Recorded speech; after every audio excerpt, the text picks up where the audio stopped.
There's a monastery in Europe that was on top of this mountain. The only way to get up there was to get inside a basket. They pulled a rope and brought the basket up.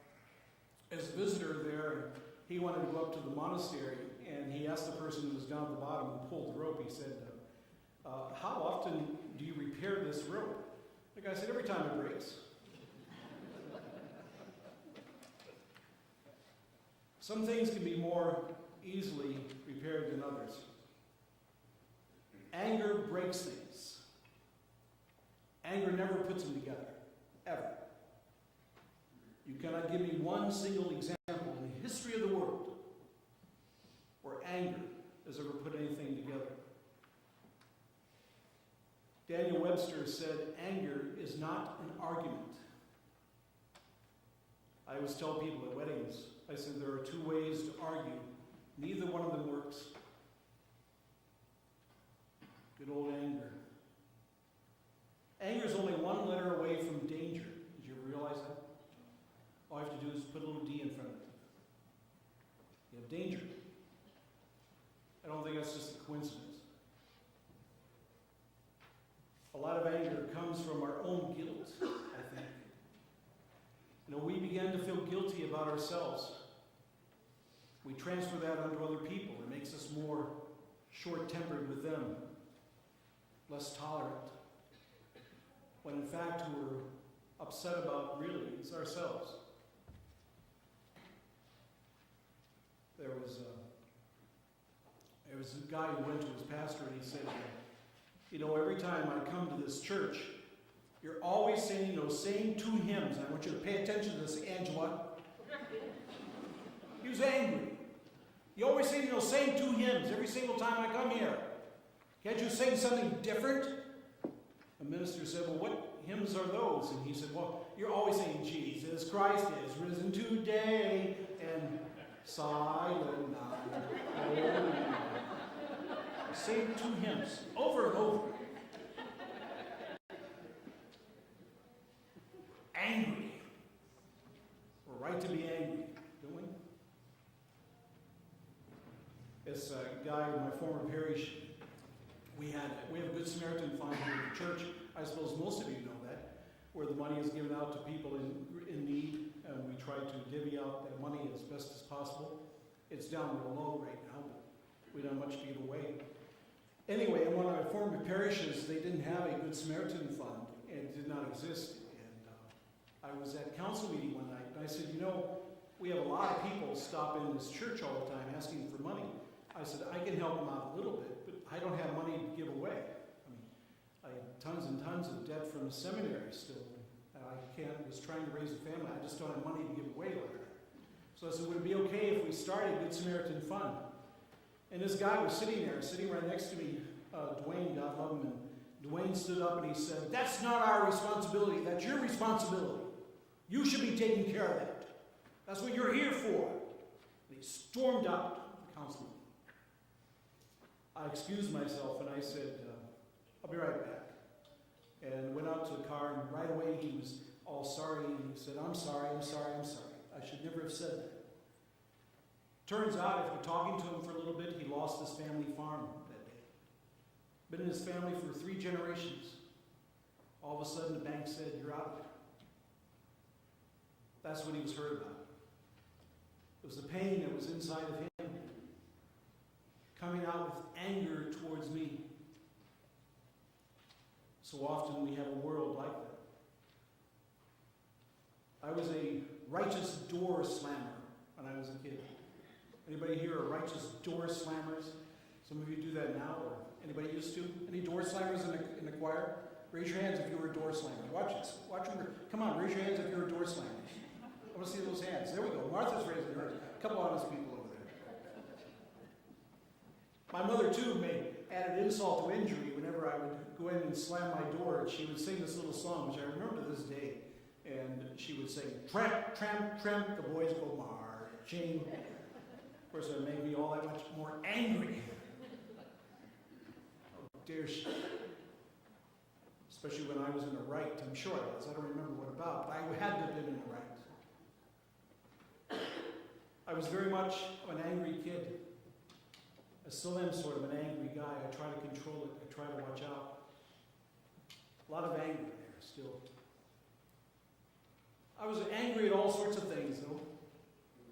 I was angry when kids would be made fun of. I was in school. I was angry when life was cruel to people. I was angry that when a girl's mom in my class, when she died, I was angry with God. I was in 6th grade.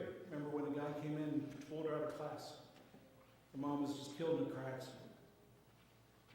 I was angry when people tried real hard and they failed.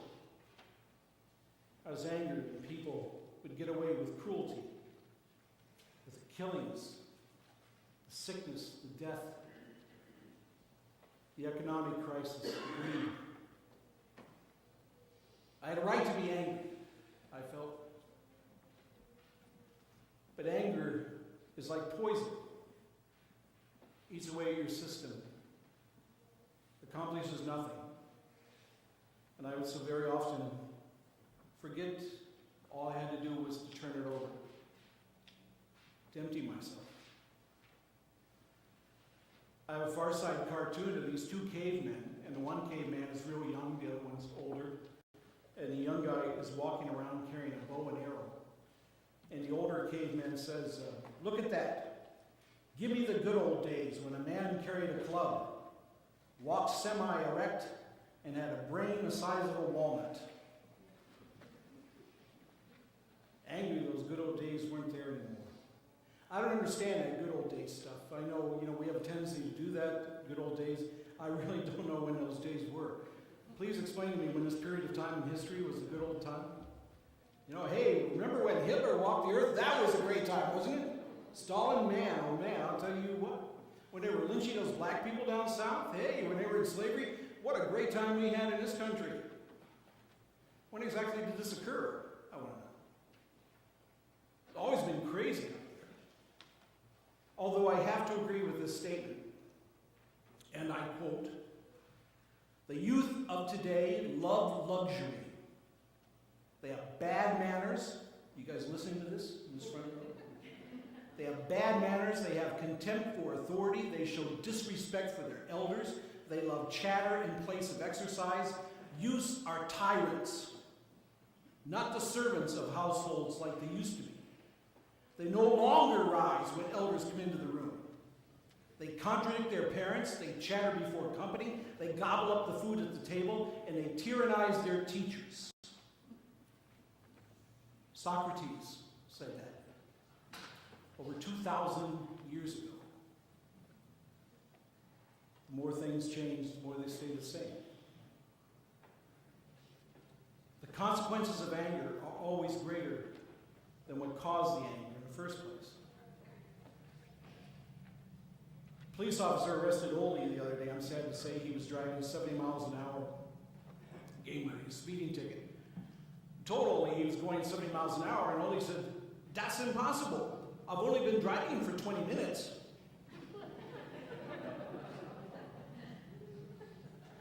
Angry. Anybody remember the Three Stooges? Three Stooges had a lot of great philosophy in them. I strongly suggest watching Three Stooges once in a while. Curly and the Three Stooges would always say, "I resemble that." Didn't really know what he was saying, and yet he was saying exactly what he needed to say. I resemble that. There's a new Navy seaman who was a recruit. He was swabbing the deck of the ship, and a petty officer came by. The petty officer said, "Get your back into that work. I want this deck spick and span by 4 bells. Aye, sir," he said. A few minutes later, the captain came by. The captain said, "What are you doing swabbing that deck? Get down to the engine room now. What are you doing up here? They need help repairing things. Repairing the pumps." The new recruit said, "But Captain, the CPO told me to swab the decks." The captain got very, very angry. He said, "I'm the captain of this ship. You will always do what I tell you to do when I tell you to do it. Do you understand?" "Yes, sir," he said. "I only have eyes for you." That's pretty good, wasn't it? We have eyes for all sorts of stuff. I always would tell my girls, they were never happy with it, but I always tell them, no one makes you angry. Every time they would say something like, you made me so angry, I'd tell them, no, I didn't. No one can make you angry. Does everyone understand that? No one can make you angry. Impossible. People do things happen in this world, then we get angry. They can't get inside our heads. They can't get inside our hearts unless we let them. So instead, we empty ourselves for Jesus. The sad truth of the matter is, though, is that sometimes I really do wake up grumpy. Sometimes I just let her sleep, too. It just kind of depends. That's my other day.